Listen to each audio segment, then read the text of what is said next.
Police, RAB ও answer বাহিনীর পোশাক পরিবর্তনের সিদ্ধান্ত নিয়ে নানা আলোচনা ও সমালোচনা চলছে দেশ জুড়ে। পোশাক নয়, এসব বাহিনীর সদস্যদের মন মানসিকতায় পরিবর্তন জরুরি, এমন কথা উঠেছে। আবার অপরাধ ও মনোবিজ্ঞানীরা বলছেন পোশাক বদলালে মানসিকতায় আসতে পারে পরিবর্তন। আরো জানাচ্ছেন ওবায়দুল কবির।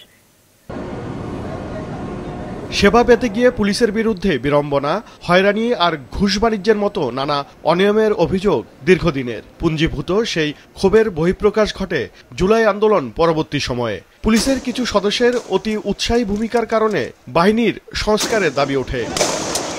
এমন প্রেক্ষাপটে গতকাল উপদেষ্টা পরিষদ বৈঠক করে আপাতত পুলিশ, র্যাব ও আনসার বাহিনীর পোশাক পরিবর্তনের সিদ্ধান্ত নেয়।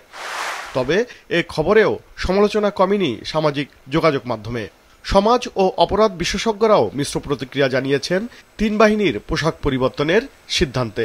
এর আগে একাধিকবার পোশাক পরিবর্তন হয়েছে, কিন্তু পোশাক পরিবর্তনের পরে পুলিশের বিরুদ্ধে যে অভিযোগ অতীতে ছিল সেগুলো কি তারা মুক্ত হতে পেরেছে? পারেনি, বরং অভিযোগ ক্রমান্বয়ে বেড়েছে।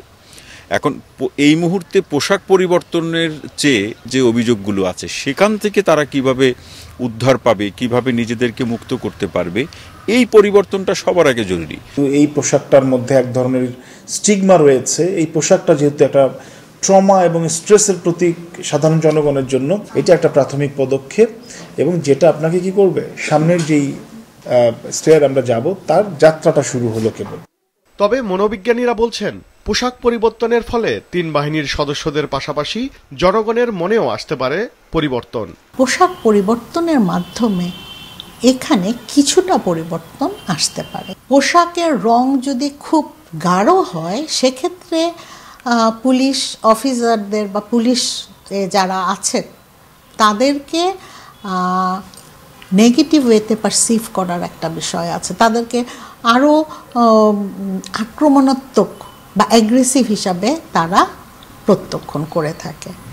পোশাক বদলানোর পাশাপাশি জনসেবায় মানবিক হতে কার্যকর প্রশিক্ষণের প্রয়োজনীয়তার কথাও জানান বিশেষজ্ঞরা। ওবায়দুল কবির, মাছরাঙা সংবাদ, ঢাকা।